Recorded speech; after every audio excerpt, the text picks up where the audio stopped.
I think it was part of David's process to sort of get people thinking in different ways and expecting different things and expecting the unexpected from the other actors.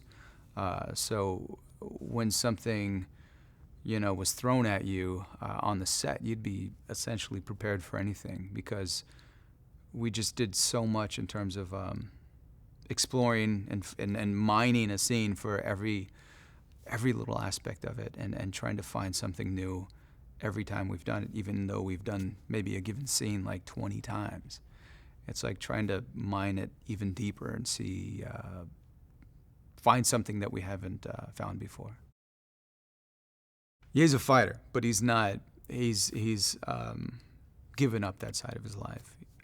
Because of an event that took place, he's sort of backed away from criminality, he's backed away from aggression, he's backed away from being who he is, because part of this superpower that he has is it's just innate part of him. It's been with him since he was really young. It's like he gave up a big part of who he was, and later on in the film, he sort of rediscovers it and allows himself to be okay with accessing that side of him.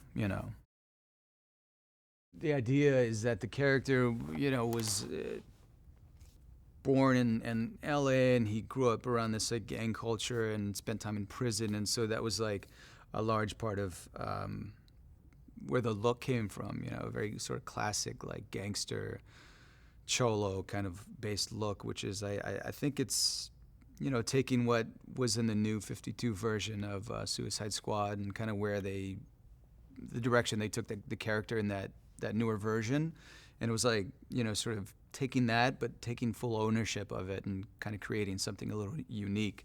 The process was kind of interesting.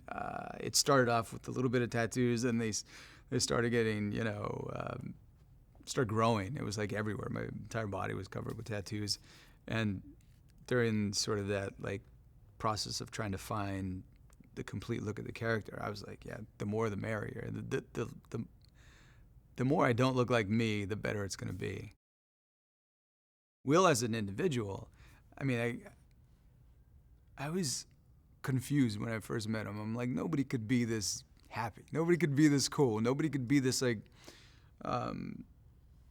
just grounded. He is such a centered human being. I think it's admirable. It's like someday I hope to be able to find that place within myself. But he's like, he is happiest when he's making other people happy, when he's making other people feel good, when he's sort of lifting other people up. That's the kind of individual he is. He's really, a remarkable guy.